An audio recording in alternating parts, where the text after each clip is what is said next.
Astaghfirullah. Assalamualaikum warahmatullahi wabarakatuh. Alhamdulillah wassalatu wassalamu ala Rasulillah wa ala alihi wa sahbihi wa mawalah wa la hawla wa la quwata illa billahi wa ba'd. Alhamdulillah, di siang hari ini kembali kita duduk untuk talabul ilmi dan kita masuk pada bab ke-22. Di sini ada bab tentang himayatul Mustafa alaihi salatu wassalam alaihi tauhid, bagaimana perlindungan Rasul untuk membentengi tauhid. Ma'asyiral muslimat yang dimuliakan Allah Subhanahu wa taala, Nabi sallallahu alaihi wasallam senantiasa berusaha untuk melindungi tauhid umat ini. Bahkan beliau menutup semua jalan yang bisa menjerumuskan seseorang ke dalam kesyirikan.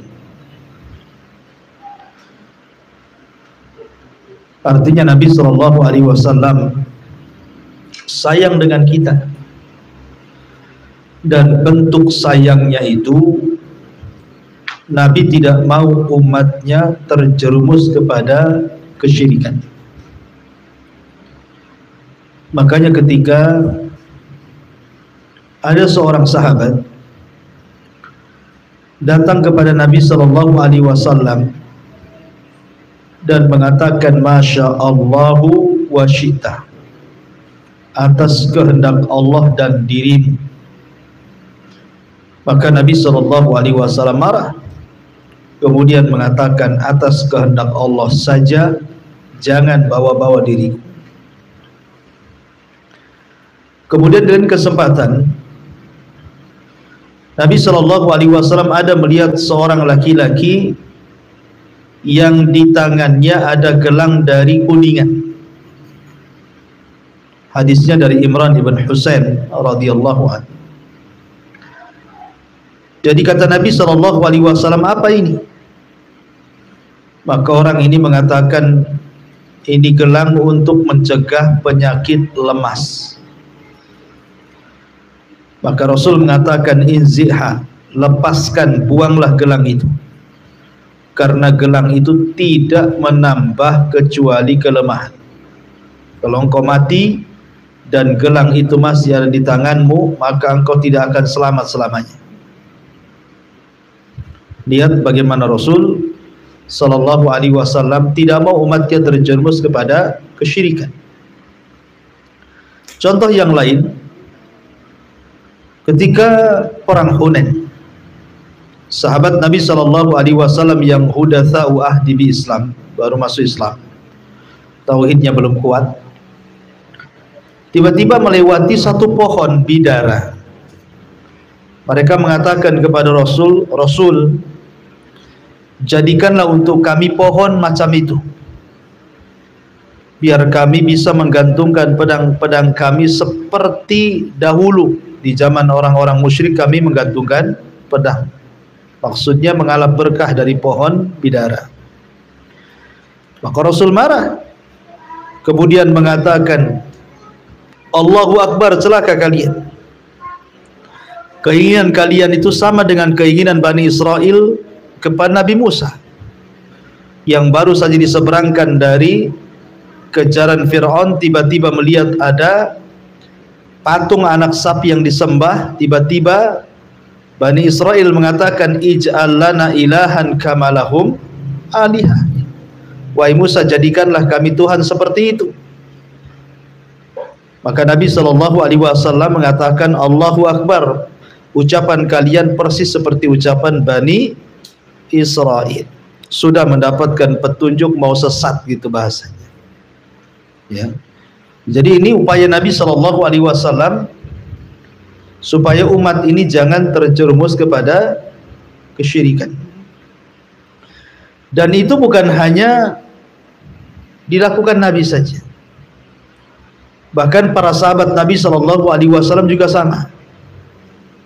Mereka mengikuti nabinya. Contoh seperti yang dilakukan Umar bin Khattab radhiyallahu anhu. Ketika Umar mengutus pasukannya ke Persia, kemudian ada satu kota, di situ ada kuburan Nabi Daniel. Kuburan Nabi ini sangat diagungkan oleh kaumnya.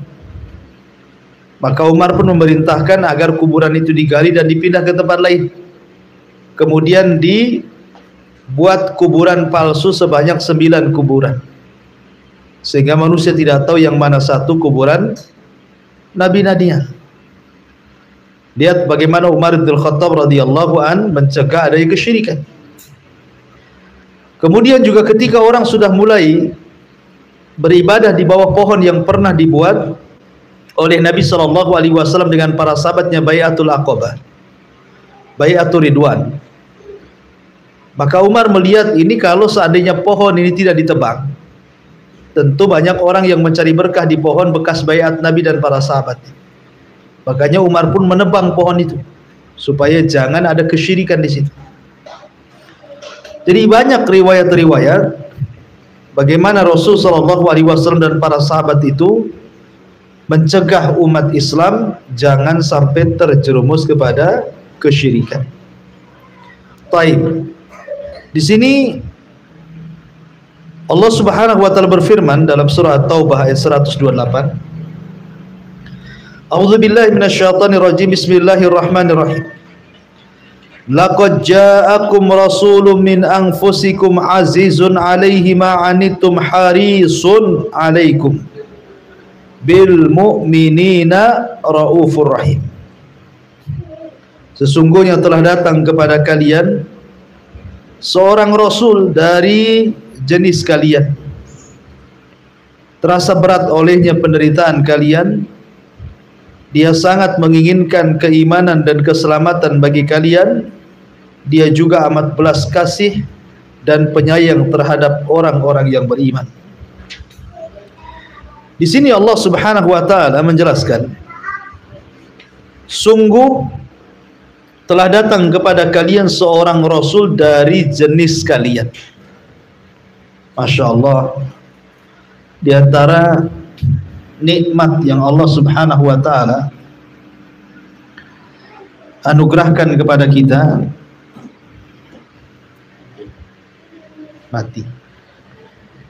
adalah Nabi sallallahu alaihi wasallam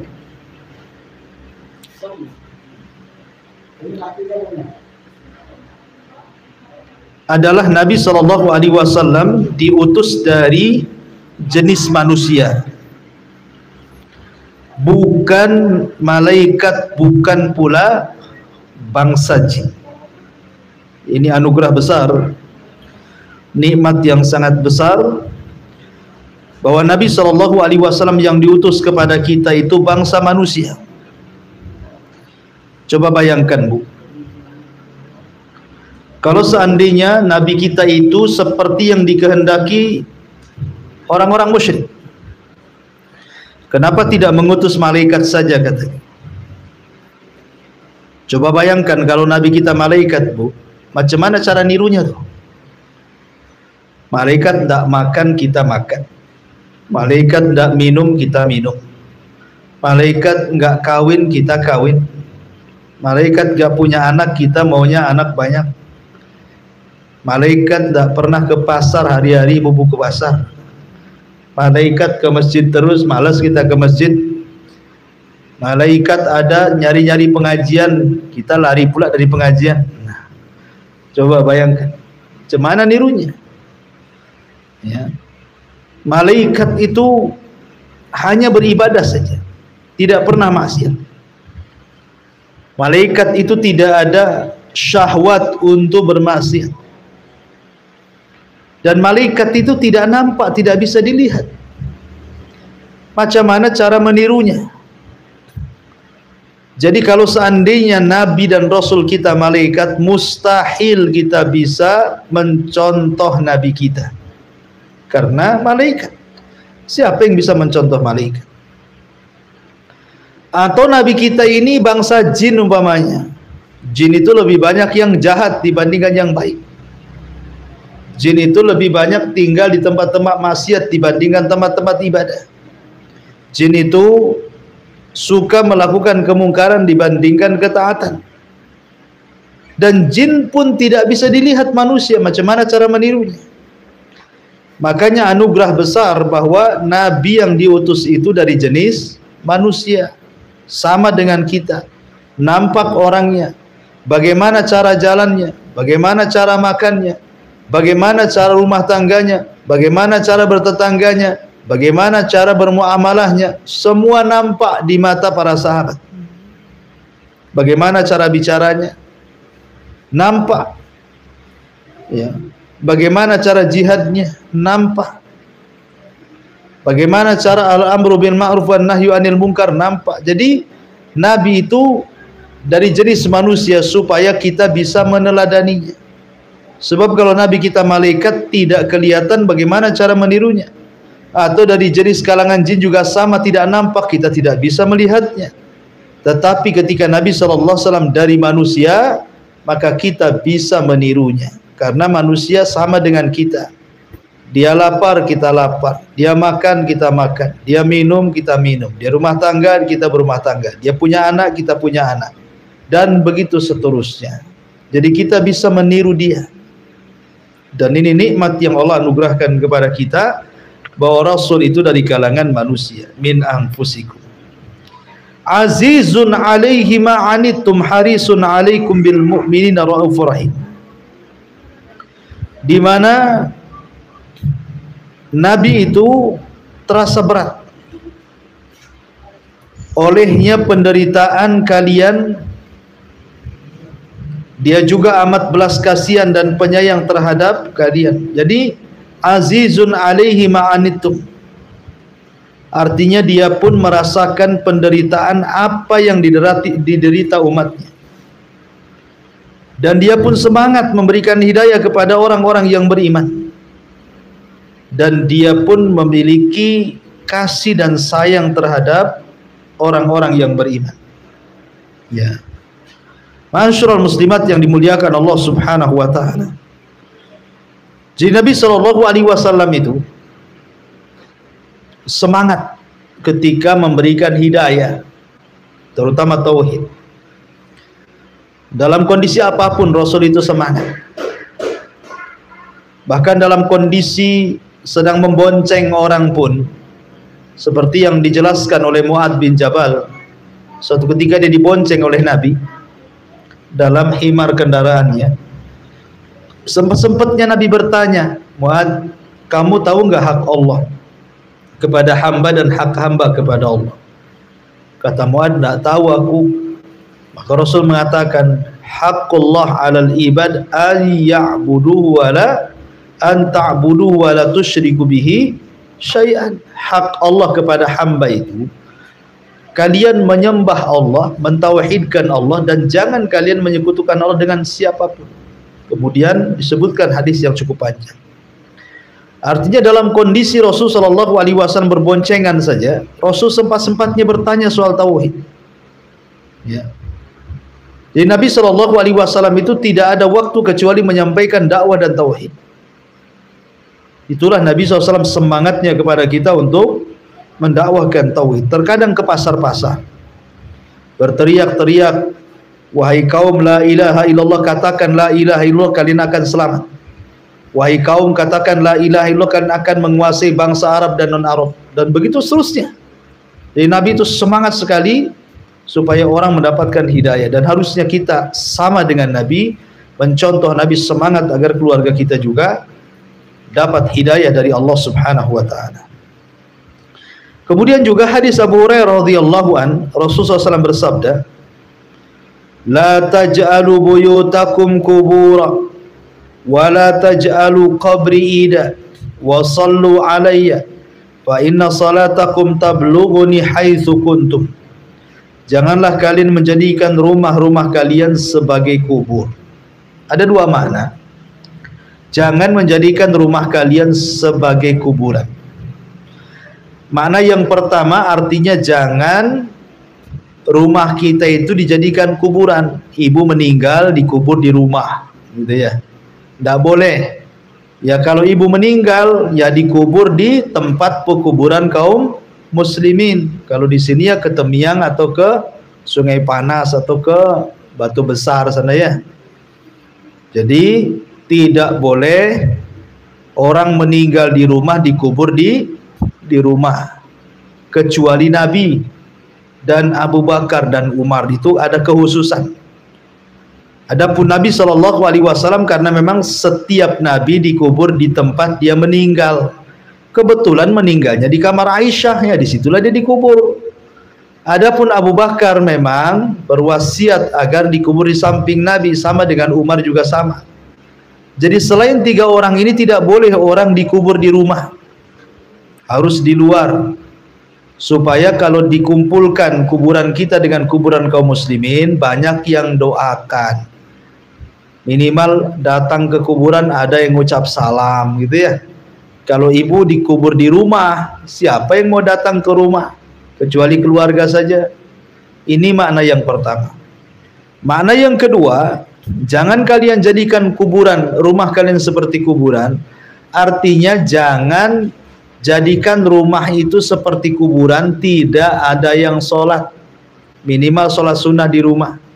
Bagi laki-laki, bagi perempuan ya memang sholatnya juga di rumah. Sholat sunnah atau sholat wajib lebih afdol di rumah. Baca Quran, berzikir, jangan seperti kuburan yang kosong dari ibadah. Itu makna yang kedua. Kemudian Rasul mengatakan, la taj'alu qabri ida, jangan jadikan kuburanku id, tempat hari raya, ulang tahun. Alhamdulillah, doa Nabi dikabulkan. Sekarang kuburan Nabi kan dibentengi tuh 3 lapis kan, sehingga orang tidak bisa membuat hari raya rame-rame di kuburan Nabi.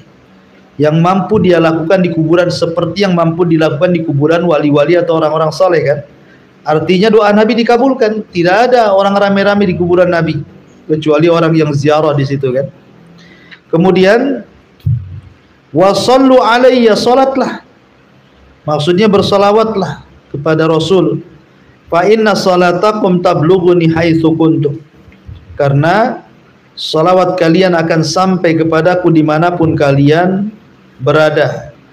Jadi Allah Subhanahu wa ta'ala memerintahkan khusus malaikat. Jadi malaikat ini memang khusus untuk menyampaikan salawat kita kepada Rasul. Jadi kalau kita mengucapkan Allahumma sholli ala Muhammad, maka ada malaikat khusus yang kemudian menyampaikan kepada Rasul salawat kita. Ya. Jadi Nabi SAW tahu kita bersalawat kepadanya.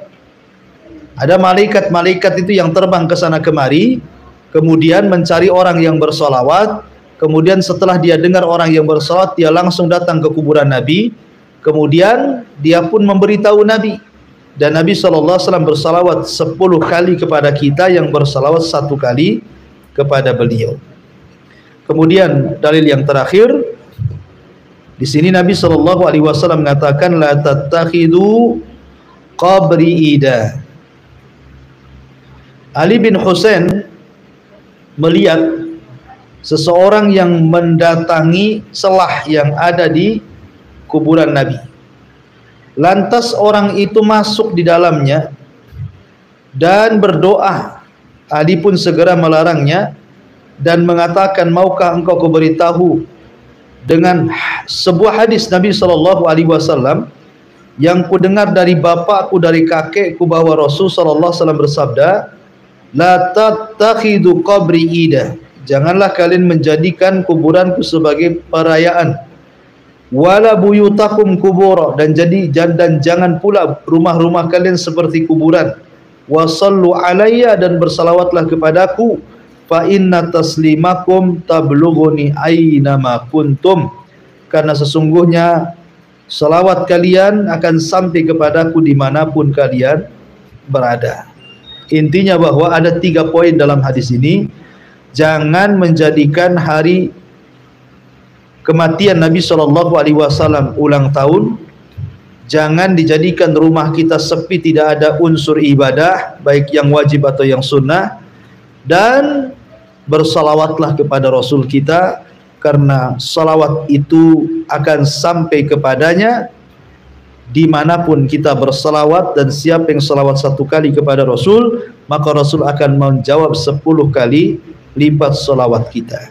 Wallahu alam, ini yang bisa saya sampaikan. Silahkan kalau ada yang mau bertanya, tafadhol.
Baik, kalau tidak ada, oh sila. Apa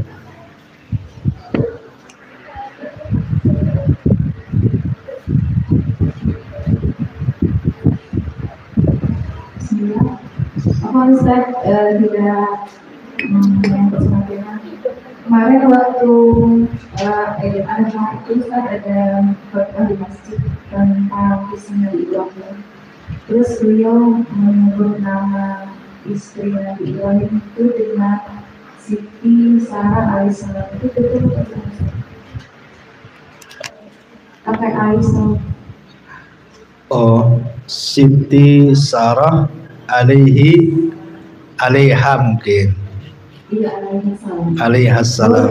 Tidak masalah. Itu kan mendoakan keselamatan kepada beliau. Ya. Maksudnya kepada beliau keselamatan gitu maksudnya. Wallahu a'lam.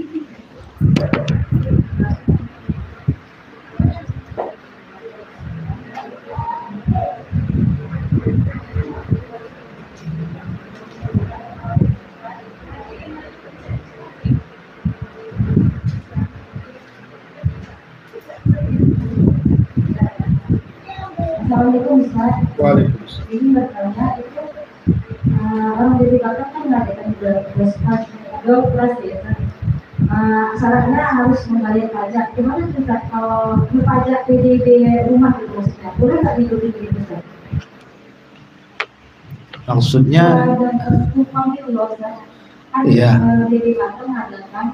Boleh kalau membayar pajak rumah gitu kan, harus ikutin pajak rumah gitu. Jadi mereka ada kan dompet itu kupang gitu. Hadiah? Iya, berhadiah gitu. Boleh nggak? Hadiahnya apa? Hadiahnya ya sepeda gitu. Oh, syaratnya bayar pajak gitu ya? Iya, syaratnya bayar pajak rumah gitu. Nanti kan biar semangat kan dia bayar pajak 5 tahunan gitu. Ya, alhamdulillah.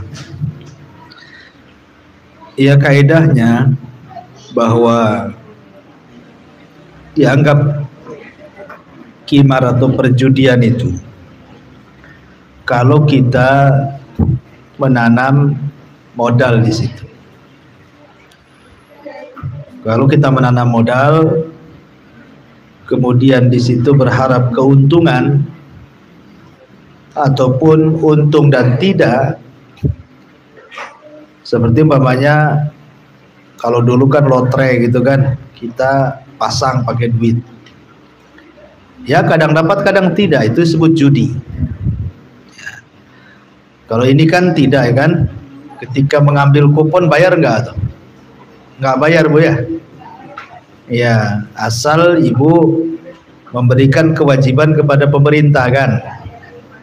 Ya kepada pemerintah. Wallahu a'lam, ini bukan judi. Wallahu a'lam. Ya.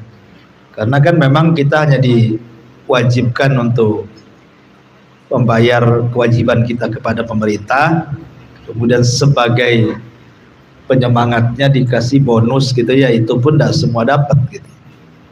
Wallahu a'lam. Ustaz, boleh nggak menjamak sholat kalau kita ini kan kali kedua itu hari yang sama gitu. Jadi kalau Ustaz tuh dia kami itu menjamak sholat dia maksudnya tidak Di qasar apa di jamak? di jamak, boleh kosong jamak, boleh khas jamak juga jamak kalau gitu. Maksudnya kami lagi di Balai Long. Begini Bu ya kaidahnya, bolehnya qasar itu bagi musafir, bolehnya jamak itu bisa musafir bisa mukim. Ingat ya, jadi kalau qasar khusus musafir, kalau jamak bisa musafir bisa mukim. Kalau ibu ke Barelang dalam rangka jalan-jalan, kemudian membuat jamak, nggak ada masalah di jamak karena lelah gitu kan. Kalau pas sampai duhur langsung di jamak asar, nggak ada masalah. Tapi jangan dikosor. Tapi kalau dikosor itu harus melihat apakah dari sini ke Barelang itu dianggap safar atau tidak. Itu ya. Kalau belum dianggap safar, tidak boleh dikosor, karena kosor itu hanya berlaku ketika safar saja. Kalau saya pribadi dari sini ke Barelang belum dianggap safar, ya belum dianggap safar. Walaupun terkadang dari sini ke Tanjung Pinang lebih dekat dianggap safar, karena memang urafnya seperti itu. Contoh gini Bu, kalau saya tanya, ibu datang dari Tanjung Pinang, padahal kan dekat ya kan, lintas Uban saja kan, atau jangan ke Tanjung Pinang lah, ke Uban. Ibu datang dari Uban, kemudian saya katakan, ibu safar dari mana? Dari Uban. Pantas nggak tuh ngomong? Pantas ya kan. Ibu safar dari mana? Dari Uban. Sekarang saya katakan, ibu safar dari mana? Dari Barelang. Pantas nggak Bu? Kan nggak pantas Bu ya. Ya, jadi nggak pantas lah safar dari Barelang, orang ketawa lah kan itu. Kalau jalan-jalan ya ke Barelang. Jadi kan lihat uraf di situ ya, kebiasaan. Jadi Barelang belum dianggap safar, tapi kalau jamak nggak apa-apa, karena jamak itu berlaku mukim atau safar. Tapi kalau qasar, nah itu kan syaratnya harus safar.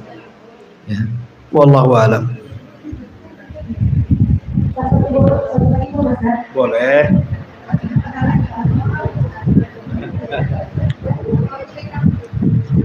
Ini Ustaz, masalah riba Ustaz. Bisa nggak Ustaz ya? Ya.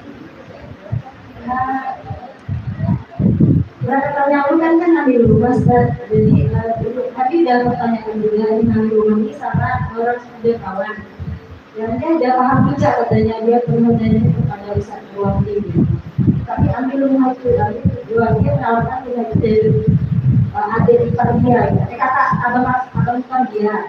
Jadi rumah itu yang punya abang ipar dia itu dia kan ambil jual rumah dia itu, dia ngambil uang 100 dinar gitu. Jadi dia yang mengambil rumah, yang punya rumah ini tidak sanggup lagi membayarnya. Jadi yang adiknya ini menawarkan ke kami dengan syarat kalau bayar IP-nya sekian gitu. Terus nanti untuk berbayar ke banknya itu gitu. Yang saya tanyakan ini kan ya, katanya sih yang menawarkan kami ini, kami tidak kena riba yang seperti ini.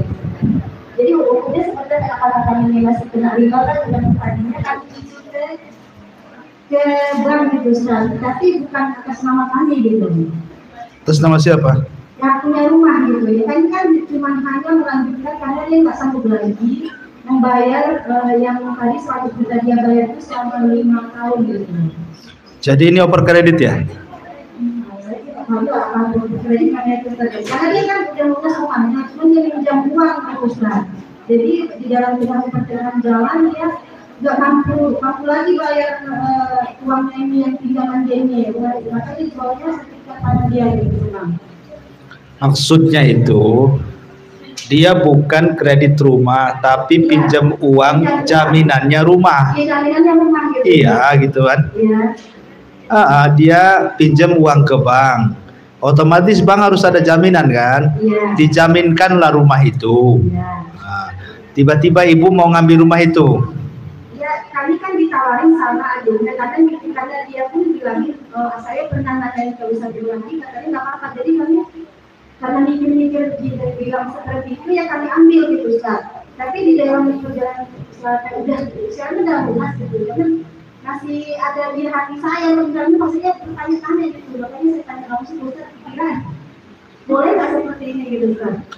Iya, ibu mau beli rumah dia, rumah jaminan bank itu. Iya, hukumnya termasuk kami termasuk kena riba nggak dengan cara melunasi utangannya ya kan? Iya, utangnya. Utang ke bank. Iya, utangnya. Ya enggak lah, kan udah dia ibu kan tujuannya baik, ingin membantu dia ngelepas dari. Iya, tujuannya namanya menolong kan, melepaskan dia dari riba kan, makanya dioper alih biar kamu lepas dari riba, saya bantu, saya keluarkan kamu dari riba. Akhirnya ibulah ambil rumah itu, ibu yang bayar utangnya kan. Iya. Terus persoalannya apa? Ya maksud saya yang tadinya ini kan masih menyangkut riba gitu kan, tapi pernah nggak jadi masalah gitu misalnya? Ya tidaklah, kalau memang mau niatnya bantu, mau bayar, mau ngelunasi orang di bank, ibu yang beli rumah itu tidak ada masalah. Nggak ada masalah. Wallahu a'lam ya. Ya, Assalamualaikum.